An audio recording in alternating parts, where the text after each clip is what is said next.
juga. Beliau juga adalah dosen peternakan di Fakultas Peternakan Universitas Andalas. Pada waktu dan tempat saya persilahkan kepada Ibu Eli. Dan di sini untuk absensi insya Allah akan di-share, mohon maaf, di akhir sesi, yaitu di bagian diskusi Bapak Ibu. Materi juga nanti akan di-share dalam bentuk link dari PowerPoint penyajian dari para pemateri.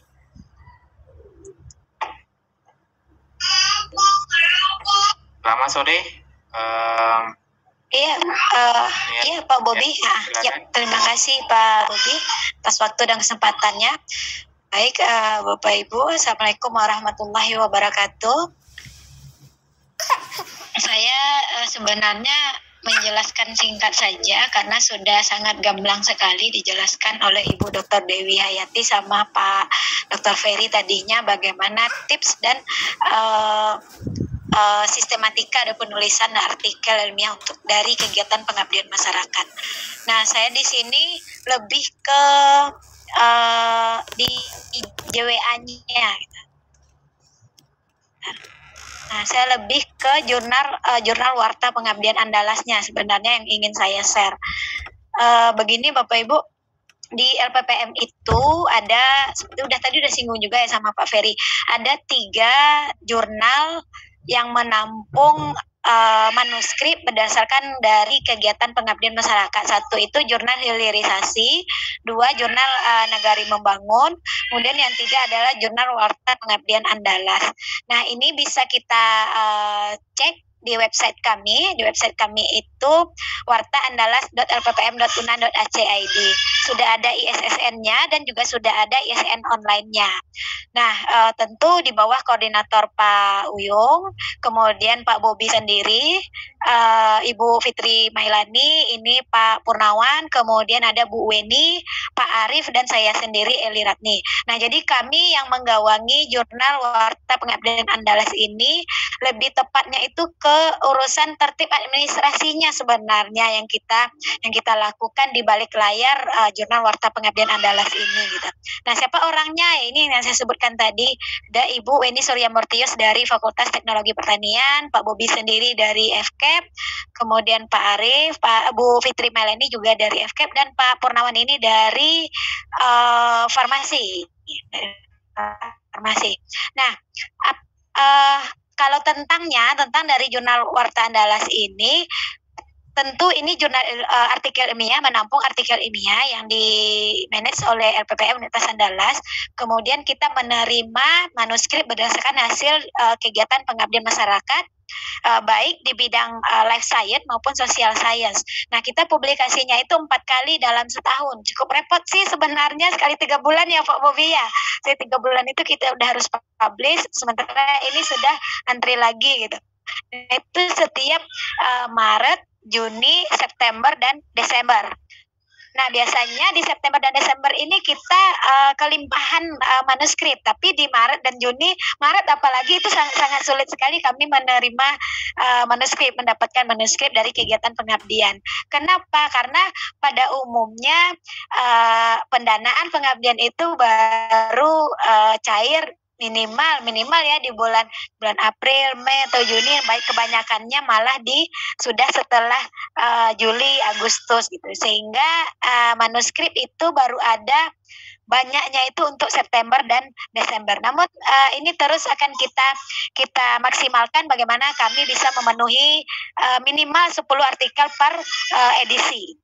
Nah, kemudian fokus dan skopnya ini hampir sama dengan disampaikan oleh Ibu Dewi tadi, bahwa tujuannya memang mempublikasikan manuskrip dari kegiatan pengabdian masyarakat. Nah, kemudian template tadi sudah disampaikan juga dengan clear, dengan gamblang oleh Ibu Dr. Dewi Hayati. Sama sebenarnya kita di Warta Andalas juga artikelnya ada judul, kemudian nama penulis yang diikuti dengan nama instansi dan alamat, dan email penulis utama. Kemudian ada abstrak diikuti dengan keywords-nya, dan abstrak berbasis Indonesia diikuti dengan kata kunci dan pendahuluan, metode, hasil dan pembahasan, kesimpulan, ucapan terima kasih kalau ada, kemudian diakhiri dengan daftar pustaka. Ini hampir sama. Nah, kemudian Bapak Ibu, karena kita sekarang itu sangat dianjurkan menggunakan OJS, Online Journal System. Jadi Bapak Ibu yang belum pernah mengirimkan manuskripnya ke Warta Andalas itu diharapkan melakukan registrasi dulu. Registrasi di sini linknya di webnya nanti bisa ditemukan, diregister di sini. Nah, mudah, registrasinya sangat mudah sekali. Hanya menuliskan first name, last name, middle name kalau ada, kemudian afiliasinya, negaranya. Kemudian untuk loginnya nanti pakai email apa, username-nya apa, password, dan mengulangi di sini repeat password. Nah, kemudian ada yang unik di sini dalam registrasi. Jika Bapak Ibu ingin menjadi reviewer dari manuskrip yang masuk ke redaksi kami, boleh centang di sini, klik yes. Would you be willing to review submission to this journal? Yes. Nah, kemudian nanti ada pertanyaan lanjutannya, bidangnya apa, kemudian ada skop-skopnya yang akan dituliskan sehingga kami di balik layar mengetahui manuskrip yang masuk tentang ini berarti harus ke reviewer ini kami kirimkan gitu. Nah, itu harus dicentang di situ.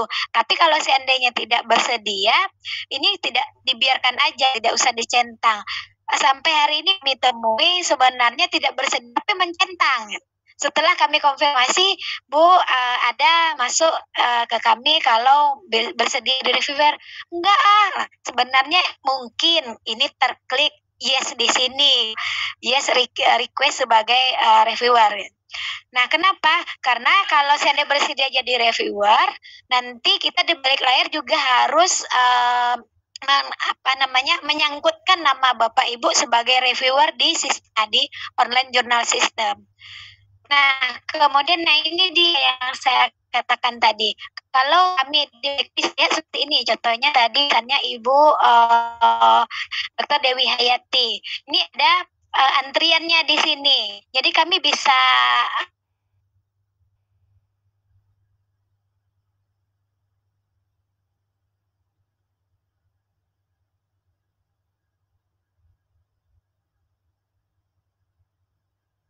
Recording in progress. Jadi dikirim ke email, dikirim ke WA, atau malah sering juga dikirim ke WA-nya Pak Uyung. Kemungkinan, karena kita kan manusia ya, kemungkinan human error-nya itu sangat tinggi.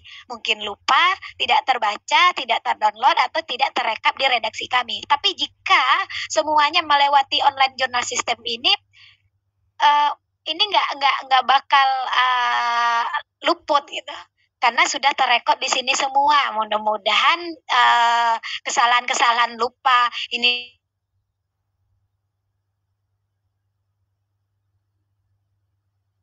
di webnya Jurnal Warta Pengabdian Andalas, kemudian login di situ, submit di situ. Nah, cek di sini udah sampai di mana keberadaan manuskripnya, apakah sudah di reviewer, apakah sudah masuk copy editing, atau sudah diproduksi.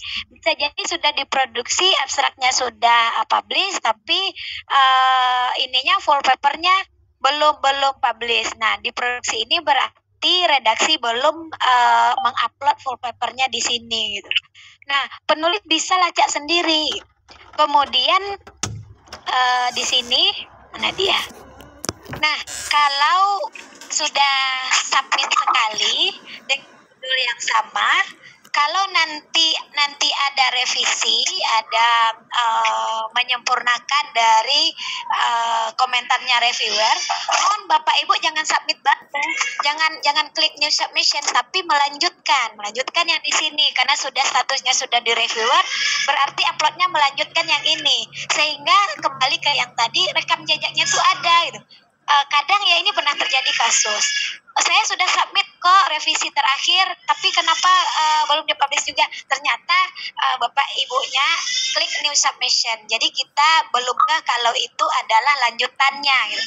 Nah, jadi akan terjadi lagi miss. sebaiknya tidak buat new submission. Itu selalu kita ingatkan di dalam diskusi di sini gitu. Nah, kemudian cara sekali melakukan webinar terutama Pak Uyung sebagai ketua LPPM selalu mengencourage kita, memotivasi kita, yuk tulis manuskrip artikel pengabdian, submit